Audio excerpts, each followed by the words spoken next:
Hello friends, मैं हूँ वृंदा दवे आपके लिए ऑर्फन सत्तू का सेकंड एपिसोड लेकर आ चुकी हूँ। तो चलिए शुरू करते हैं। सबसे पहले मैं आप सबको हैप्पी न्यू ईयर कहना चाहूँगी। Welcome to 2025। तो चलिए शुरू करते हैं आज का एपिसोड।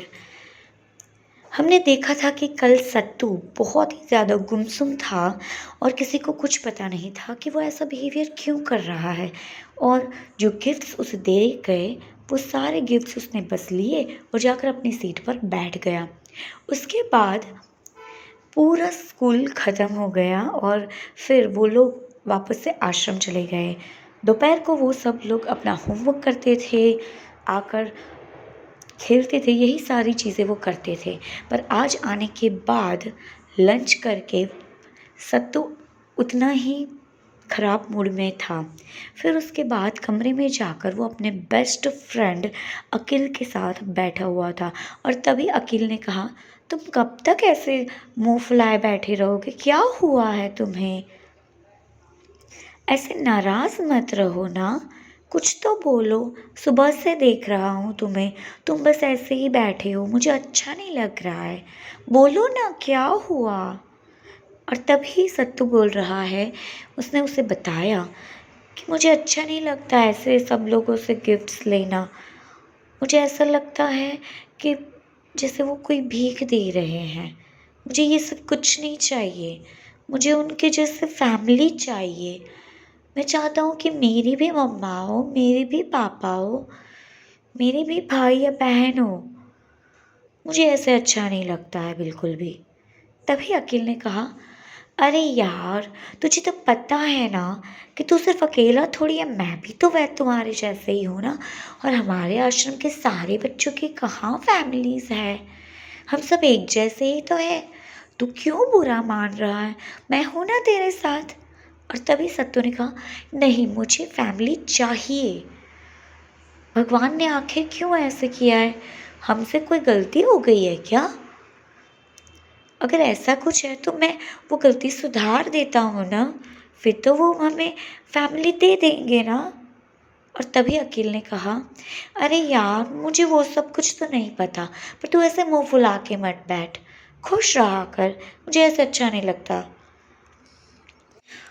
वो दोनों बच्चे बहुत ही ज़्यादा कम उम्र के थे, 5 या 6 साल के, पर इतनी बड़ी बड़ी बातें कर रहे थे कि जो हम सोच भी नहीं सकते हैं।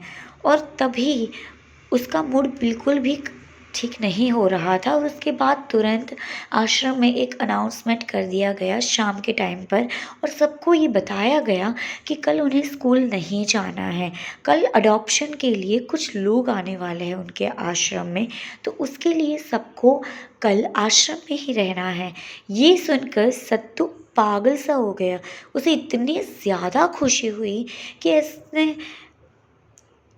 पूरा जंप लगाकर सबसे कहा, ये कितना अच्छा है। और वो फिर अकील के पास गया और उसने कहा, देखा, मैंने कहा था ना तुम्हें, मैंने भगवान से रोज़ ये प्रार्थना मांगी है मेरे लिए कि वो मुझे फैमिली दे दे। देखना, कल पक्का कोई ना कोई मुझे अडॉप्ट कर लेगा और फिर मेरी भी फैमिली होगी, देख लेना। अब मुझे ऐसे आश्रम में रहना नहीं पड़ेगा। देखना, मुझे ये गिफ्ट विफ्ट कुछ नहीं चाहिए, मुझे तो बस फैमिली चाहिए और वो मुझे कल भगवान जी दे देंगे। और तभी अकेल ने कहा, तो खुश हो गया, मेरे लिए तो वही बहुत है। चल, अच्छा होगा अगर तुझे सिलेक्ट कर लेंगे तो। तभी सत्तू खुश होकर जंप करता हुआ कल क्या पहनेगा, कैसे बिहेव करेगा, अपने बाल कैसे बनाएगा, ये सारी चीज़ें वो सोचने लगा और बहुत ही ज़्यादा एक्साइटेड हो रहा था वो कल के लिए। और ख़ुद को कैसे प्रेजेंट करेगा वो उसके बारे में सोचने लगा कि वह कैसे वो अडॉप्शन वाले लोगों को इम्प्रेस करेगा ताकि वो उसे सेलेक्ट कर ले। और इसलिए वो बहुत सारी तैयारियां कर रहा था और बहुत कुछ सोचे जा रहा था। और उसी के चक्कर में उसने शाम का खाना भी नहीं खाया एक्साइटमेंट की वजह से। और उसी के बाद वो उसका पेट तो जैसे ये सुनकर ही भर गया था और फिर वो चैन की नींद सो रहा था और कल के सुबह की इंतज़ार कर रहा था कि जल्दी से सुबह हो जाए और वो तुरंत अपना सपना पूरा कर ले। क्योंकि आज तक उसने सिर्फ यही मांगा है भगवान से कि उसकी फैमिली मिल जाए उसे, बस उससे ज़्यादा उसे और कुछ नहीं चाहिए, कुछ भी नहीं। यही सोचते सोचते वो सो गया और सुकून की नींद से बस मासूमियत के साथ बड़ी सी मुस्कुराहट लिए सपनों में चला गया। आज का मेरा ये एपिसोड यहीं पर ख़त्म होता है।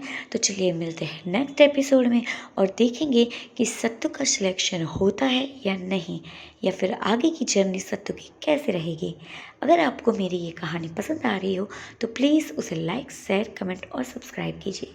Thank you so much for listening. Bye bye.